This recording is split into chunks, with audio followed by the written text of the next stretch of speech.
actively encouraged by brands that are operating in the metaverse. The reason being is that conceptually, I think that they are ahead of the times. They're joining in sort of the trend, so I'd expect them to be on board with their quality and their reliability as well. I believe that this type of technology is going to soon take over, and it's going to be the norm for everybody, so I am more inclined to buy from brands that are taking part in the metaverse. When it comes to the metaverse, the reason I'd be more inclined to interact with companies that are in the metaverse is because they're participating in an area where we are.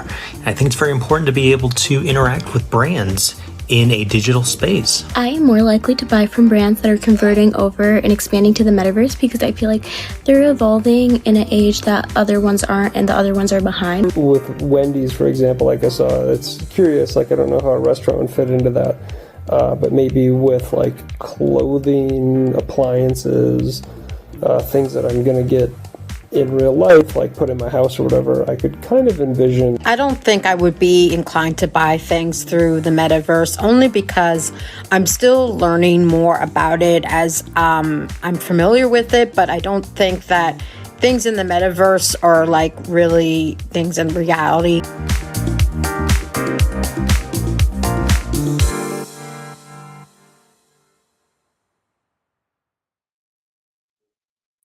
Wow.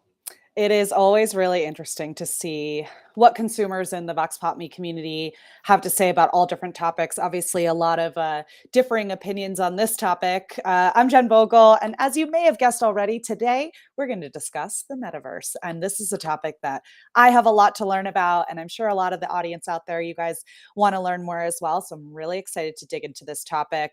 You know, we're going to talk about what do brands need to consider? Do they need to be there? How do they know what they should be doing in the metaverse? And to discuss this topic, I'm joined by expert Faith Popcorn, futurist to the Fortune 500, best-selling author, and renowned global speaker. Welcome to the show, Faith. Thank you so much, and so nice to be here. Am I here, or where am I? Oh, is that the first question? Where are we right now? Where Are are we we? in real life? Are we in the metaverse? Like, I mean, I have so many questions for you today. I'm really can't excited wait. to dive in. So, I mean, maybe just to start off, I mean, I think so many people just have questions from personal interest perspective. Like, what is the metaverse? How should we as people or companies or brands be thinking about and understanding what the metaverse is?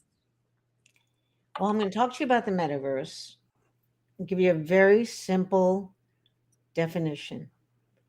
The metaverse is an alternate reality that is growing as in real life, we call IRL, gets tougher and tougher to navigate.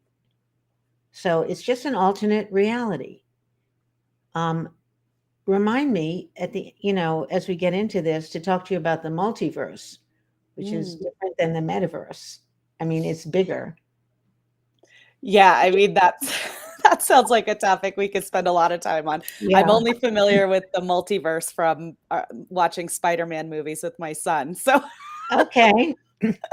I mean, I guess so an alternate reality, my biggest personal question is like, how do you exist in that alternate reality that isn't IRL, as you say? You know, what makes the metaverse different from like a simulation game or something like that?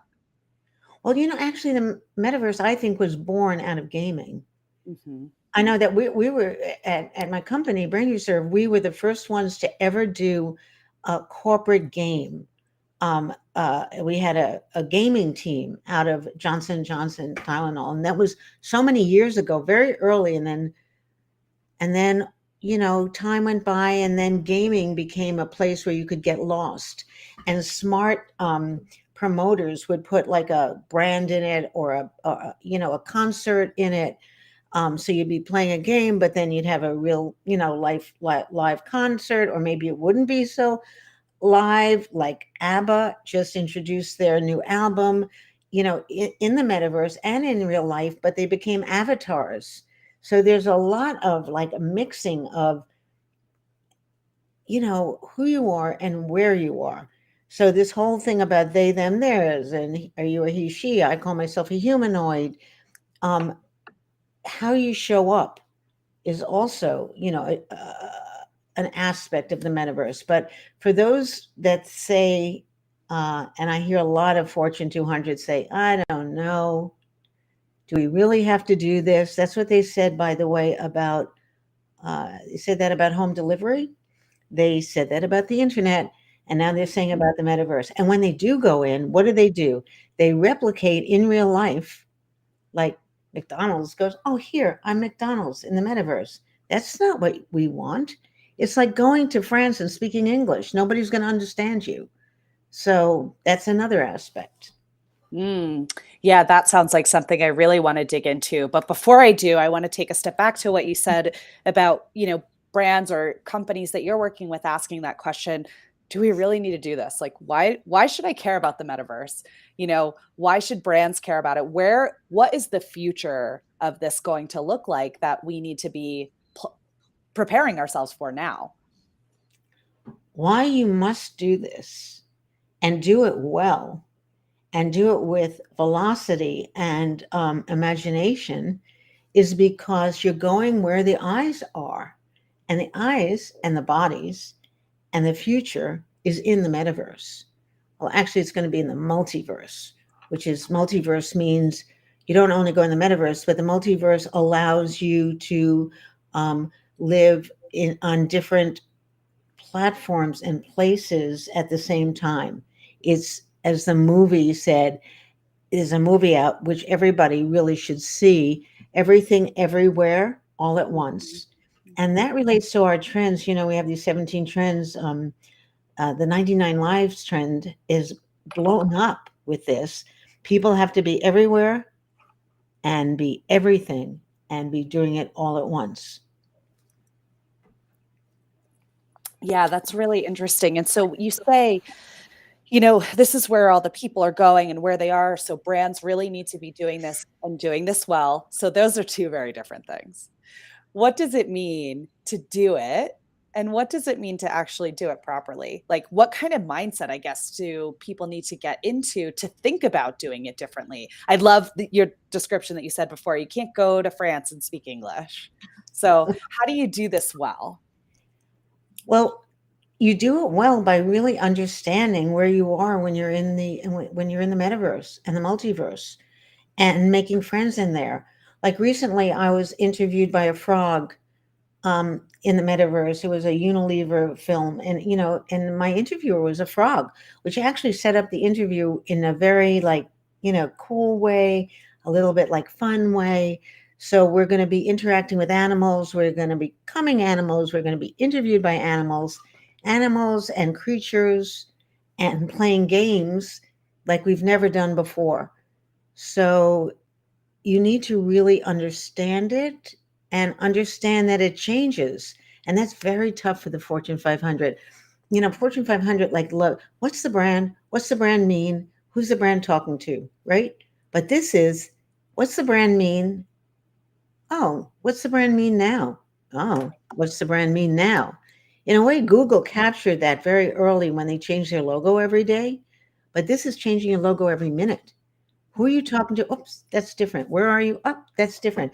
So the idea of fluidity becomes really a watchword for the metaverse. Mm-hmm. Yeah, I mean, that definitely requires a big mindset shift. Yes. There's so much to unpack with this, right? Like understanding what the metaverse is. Okay, yes, I need to be thinking about it and doing it. What is it? And what was it 5 minutes ago that is now changed? Like brands haven't really been forced to be that level of agile in any other environment because, in the experiences, right, they're not changing every minute or not changing every day. Digital provided that opportunity for those changes every day, like you said, Google changing their look every day. But I guess what kind of tips or suggestions would you give to people that are trying to get into that more fluid mindset to be impactful in the metaverse? I think you need a very cool team around you. I think you need to play personally. I can't tell you how many CEOs I've asked, have you ever put on an Oculus? And they go, oh no, I guess I should. It's like that. Do you have are you on TikTok yourself? You know, one thing about the metaverse is we want to know who's running things. So we want people to show up, get out from behind their logo, even more and more. There are revolutions in the metaverse.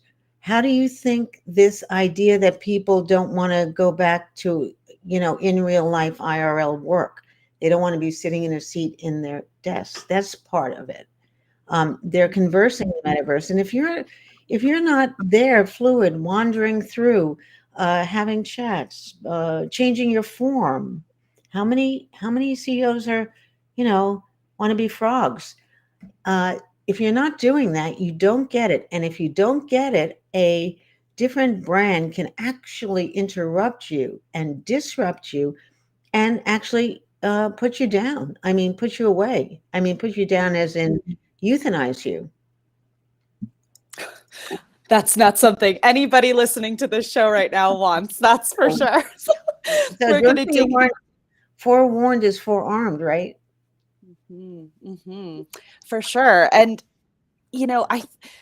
I think it's really interesting. We just had this conversation internally on our team about TikTok specifically, like, just being on there personally helps you to imagine how you need to show up as a brand. And so I can see that connection with the metaverse. And I think a really interesting shift that's happened over the kind of social media years and the digital years is this leveling of the playing field of everybody has the same opportunity to communicate, to have their voice heard, to be, it used to be that if the in real life interactions required you to have an introduction or a network or bump into someone in a certain way, whereas now it's the playing field is really level. And I think it's interesting what you say about the people behind the logo, behind the brand, really showing up and being part of that conversation.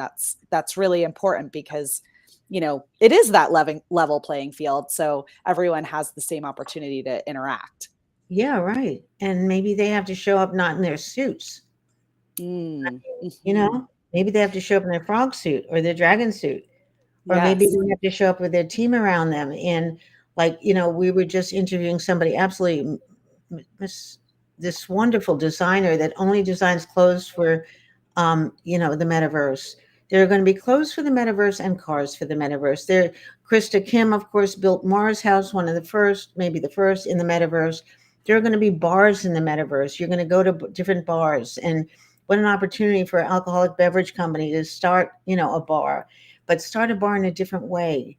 And maybe every day the bar changes, and maybe a bar becomes, or a place becomes a new, way to meet people, the new match.com. Maybe it's, matching in the metaverse. Maybe we cross DNA matching with actual, getting together and seeing each other. There's so many places to be. But if you're missing it, or if you're replicating your little in real life presence, like, for instance, like Walmart, oh, here's Walmart here and here's Walmart there. No, that's not it. You're different when you get there. Mm-hmm. So that brings up a good question that I have is like, some of those ideas you shared, great. It sounds like the possibilities are endless really for creativity, which is really exciting.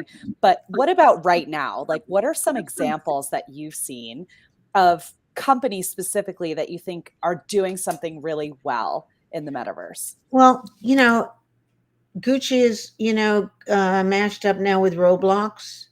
So you can buy digital Gucci products and you can dress your avatar. So that's kind of cool. Balenciaga has a collab with Epic Games. So I think the mashups and collabs and partnerships, the Epic Games, is the developer behind Fortnite. Coca-Cola, not bad. An auction special edition, loot boxes. That's a little bit plain, but at least it's somewhere in the right direction. P&G just launched a beauty division. in the metaverse called Beauty Sphere. Yeah, okay. Yeah, a little like, okay, what is beauty in the metaverse? Is it changing your uh, genesis? Is it changing your species? That kind of beauty. I don't think that they're getting around that.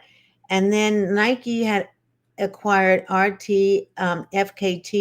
It's a non-fungible token studio that produces collectibles. But again, we're copying, okay, here's collectibles. But we don't have the vibe that would have let us like launch the monkey or, other things that really got the interest. So also music in the metaverse. Can you sing along? Can it back you up? What are the songs of the future in the metaverse? Do you know what I'm saying? It's just not, oh, it's the real thing here. If it's the real thing in real life, it's got to be something different in the metaverse. That sounds like a difficult balance to strike, right? It's because not a there's balance. it's not. I Okay. mean, interrupt you, Jen. Yeah, please. I think you're just incredible and so smart. And so it's not a balance. It's like my least favorite expression, work-life balance, of which there is no such thing. But it's not a balance. It's a transition. It's an evolution into another form and format. And as people are more getting away from in real life, and what's the next generation of, and I'm not wishing this on anybody, please, but COVID or monkeypox or what, going to tie us more, into our screens. And then I'll take you one step further. Our screens will disappear, the screens will be in air, and you will be able to go in with a lens in your eye and like go in. And eventually it's just going to be genetic, because as we breed, over and over and through generations, that lens will become, part of our evolution. And then, we'll always be able to travel through and in. So, yeah. Mhm. Yeah, that's really interesting. And I appreciate you challenging me on that, because I am so like in learning mode, right, on this. And so what you describe as transition, like, I guess what I'm wondering is, how do brands then transition from in real life into metaverse in a way that like we're talking about, it's so important for the experience to be different and unique in the metaverse. You can't just Right. take what you're doing in real life and do the same thing in the metaverse. But there's still got to be, I would imagine, some level of consistency at the same time. So how do you handle that transition of, a maybe it's a consistent voice and a new experience, or you know what I'm saying? You know what? Okay, I'm not challenging you, because I think you're I absolutely want wonderful, you to. and I'm not I giving want you you trouble. to. But even though my middle name is Trouble, um, it's not consistent. It's Right. different. Mm. And let go of your consistent, everyday, boring voice that everybody's so used to and so sick of, and go into a new realm and become something better, something different, something that really has an ethic to it, something, where like, why? I mean, I've always said, and they're doing a little bit now, like Coca-Cola and Pepsi-Cola getting together, I think with Keurig also doing a loop recycling effort. But, like maybe Coca-Cola and Pepsi-Cola want to talk to each other. Maybe McDonald's and Burger King want to talk to each other. Maybe people want to, brands want to get together, really stop saying if everybody has a sign off for a better life, I don't even know what that is. Get together and really make a better life for their consumers. You get crosscuts. So it's not just collabs, it's infusion, and it has color, and it has music, and it has fantasy, and it is freewheeling. So yeah, that's what I'm seeing. Amazing. Yeah. No, I seriously, like, I want to be challenged on this. This Okay. is so exciting to me. And I think that challenge for anybody, brands out there that are listening, like to let go of that consistency. Like Yes. I mean, I'm hung up on that. I'm like, how do you create a consistent and a different experience? Like, let that go. I Yeah. love that. Like Because that Jen, is if we're changing every minute in the metaverse Mhm. and the multiverse, and I see one of your people on LinkedIn, Timothy, just said he saw that movie last night. See that movie Yes. because you'll understand everything everywhere all at once, that you can be many different things at the same time. And there's a lot of fantasy in there. So I think we have to let go of those rule books, of Yes. marketing. It's not marketing, it's living. Okay. All right. We are really getting somewhere.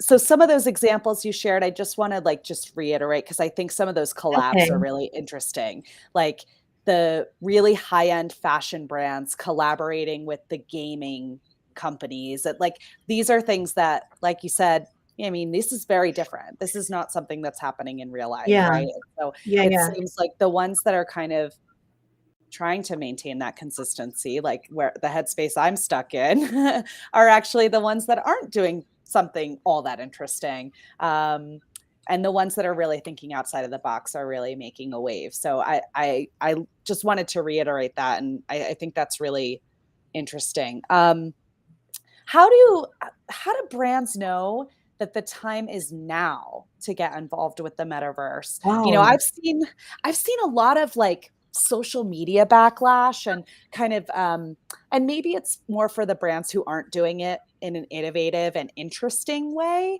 but saying like, stop just going on the metaverse. Stop just doing it to try to be innovative and different. But, you know, how do they know like we're ready, like this is it, the time is now and we need to start doing something? because it happened yesterday Mm. and it happened last month and last week and last year. And if you think, am I ready? I mean, you're still saying, am I ready? It's just like, I remember when I delivered a talk once for a very big CPG, enormous, right? And I'm going like, don't worry so much about Walmart because everything's going to be home delivered and people are going to go on the internet and soon they're going to be able to buy, and this hasn't happened yet, off the screen, like you'll see like a Blacklist and you'll go, I like that suit, I want that, and you're going to be able to buy it. So it's not going to be in stores, it's not going to be so much bricks and mortar. And they just waited and waited. It's like when we went to the alcohol, the beverage companies go like, people are worried about the water source. So bottled water is coming and they go, I don't think so. Maybe if I bring out bottled water, they'll think there's water in my beverage. Like, how dumb are these people, do you think? So, it's late. We're late. We don't have the language. We don't have the belief system. You know, uh, Ready Player One. I mean, how many years did that movie? And the book is much better, by the way. But saying that it was a destructed planet, but people were living in this metaverse, and they were living in a game. And in a way, we are living in a game. You know. So I think the things to think about, and the way I loosen up maybe our clients, we give them a tour in the metaverse, and we try to like loosen them up. Is this way? If you went to heaven, so some people still believe in that sweet construct. You know, what would it be? Would you be like worrying about your MBA or your thesis? I mean, what would you'd be floating around doing stuff, meeting people that lived before. And in the metaverse, we are going to be able to like interact with our departed relatives or departed heroes and actually, go into how it was and actually have our kids great educational possibilities play, one side or the other in the Civil War, learn history that way. Training, beautiful. Doctors can be trained in the metaverse without risk and perform operations. Somebody asked about health and wellness. How do we give those messages? There's so much to be done. I think fewer and fewer people are going to be living. It's going to be not in real life. It's going to be in real metaverse. Mm. Yeah, that's really interesting. And as you mentioned, kind of seamlessly transitioning between. Yeah. Um, I want to address a couple of the questions coming in on LinkedIn. Thank you, Timothy. Yes, the name of the film we're talking about is Everything, Everywhere, All at Once. So go and check that out. It's really, really interesting.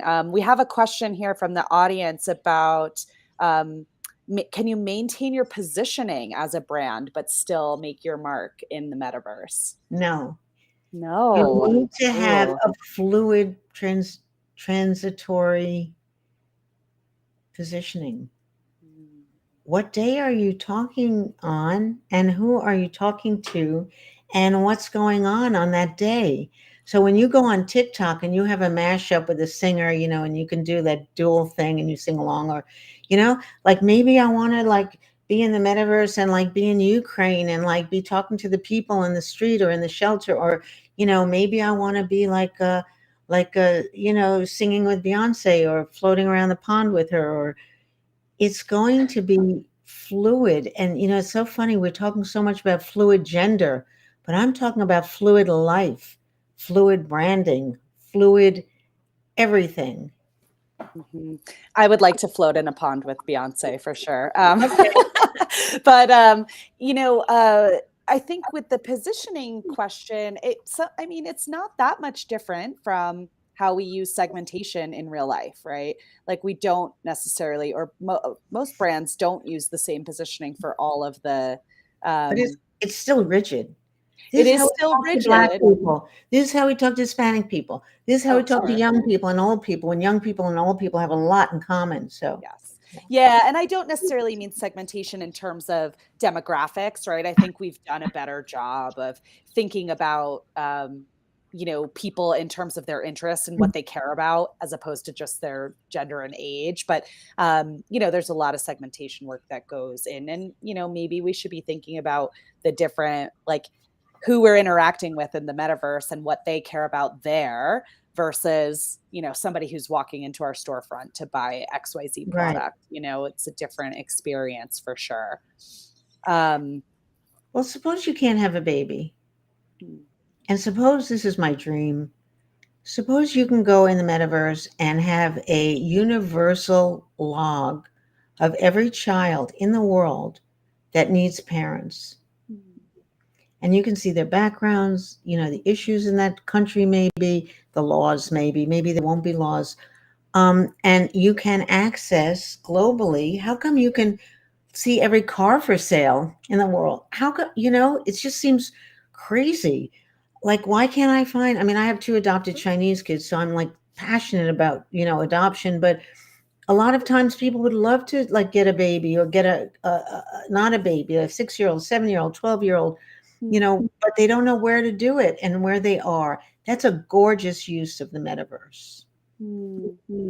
Yeah, it does kind of eliminate some, you know, geographical barriers, right? Yeah. Just brings us all a Also little that you closer can see the together. kid and maybe you could talk to the kid and, you know the background, and maybe it's visually, you know, the background. It could be really good. And you don't have to fill out papers because, you know, the site can read you and understand, you know, you and look at your criminal record, your IRS record, whatever they need to look at, but not the paperwork is like this. And the barriers are like this. I can adopt a puppy, you know, and why aren't all the puppies out there and dogs out there? Why are there any homeless dogs? But you can get a dog much more easily than you can get a baby. Mm, You really want a baby and you're qualified to adopt a baby. So that's crazy. So actually, speaking of that aspect, there's a lot of questions coming in, or a couple Love it. about data privacy, and specifically around bio data and kind of facial emotion coding. Like, what's your opinion and kind of position on that? Well, you know, yeah, you know, you in the metaverse, you can be whoever you want to be, and you can hide your data. You can hide your gender. You can become like not transgender, but trigender or quadruple gender. You can be 5 genders. So I think that, you know, and I think the idea of privacy, I mean, anybody, maybe this person does, but privacy is pretty much over. You can find anybody's cell phone number. You can find anybody. So, you know, I'm just hoping it's going to be used more for good, and there's going to be some criminality on it. But I think that you know, I'm saying policing in the right way, watching over it, the benign watching over it to remove, people that are, evil or poisonous to the metaverse and the multiverse. You can just pluck them out and bar them. Much easier than spending money putting people in jail. Yeah, absolutely. So, there's definitely some major benefits to that data being accessible in a different way. Yeah. Um, so let's get back to our questions. I really appreciate Okay. everybody jumping in and asking questions on LinkedIn. Yeah, Keep them thank coming. you. This is super fun. So we already kind of established that, the time is now. Actually, the time was yesterday. We're late. If we're not on the metaverse, we are late. Yeah. So if you're not, how do you get started? I have to say, you need to, you know, hire or get or confab with people that really know what they're doing. I mean, we've helped a lot of people in. There's a wonderful person named Kathy Hackle that I was talking to this morning. She's really phenomenal. And, I think she could help you get in. There are a lot of people out there that are imaginative, qualified, and not like, not the usual that really can help you get in. The last thing you should do is ask the people, I think, in your company that have, the digital experts, because this is Mm, so much more than digital. I'm telling you, this is like the steps to another place, another mhm. face, another existence. So you're going to ask your IT people to help you with this? I mean, no offense, maybe a few can, but usually we go to the wrong source, and that's why we're always like uprooted and upended because we're asking the wrong people. Mm. Yeah, that's great advice for anything. Make sure you're getting guidance from the right people on any topic. But yeah, this is so much more than digital, right? It's really Yeah. experiential and Yes. in really innovative ways.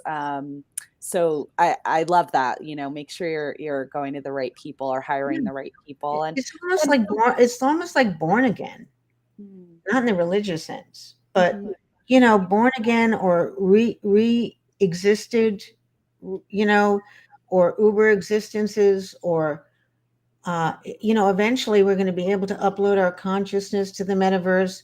So actually, your kids could go to you long after you're physically gone in IRL, but they could go to the metaverse and maybe like have a chat with you because the programming is going to allow them to still ask you, questions, and they wish you were still around maybe and ask you some questions and benefit from your experience.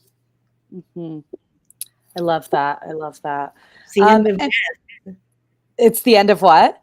it's the end of death. That is, beyond comprehension in some ways, honestly.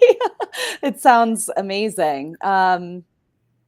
So, what else should brands be considering as they're getting started? Specifically around some potential downfalls and pitfalls to avoid when getting started, and then some of the potential upsides. Well, I would like, be like trying things. Experimentation is like gone down the tubes. We test everything to death. And I always say if testing concepts work, then every concept would be successful, which it's not. So, get out there and try something. If you don't want to try it in the name of your company, try it in some other name and see, if you get, response. But I think you have to play, and playing is just about the opposite of what people think is marketing and positioning and MBA-ness and, the rules of and all this and the suits and this. And the fact is that we have thrown away our offices. That's the precursor to the metaverse. Mm, yeah. I love that you described what to do as play, right? And we Yeah. are hung up on experimentation and I think some people have the right attitude about it of test and learn and fail quickly and some data is good data, right? But just playing just puts And it a lighter spin on it. yeah, Jen, who I would want to play with? Kids. I want to play with kids. Yeah. And I also want to play with crazy people. And I want to play with people. There's a whole insider art thing of people that were in insane asylums. I think people that are crazy are really much more like, open and imaginative. So play with crazy people and play with kids and say to kids, like, what are you thinking of? I'll tell you what I dreamed about last night. And I hope it doesn't scare you. But so I dreamed, because I love dogs more than anything else in the whole world. Dogs are my people. And I actually have Japanese chins. If you want to look them up, there aren't that many of them, but they're just so smart and so cute. So I had this dream about a dog. And it came to me like this. It was a little dog, like little square. And by the way, I'm addicted to TikTok dog things and cat things. So, and it was a little square. And guess what color it was? It was Tiffany blue. And the dog in my dream came alive.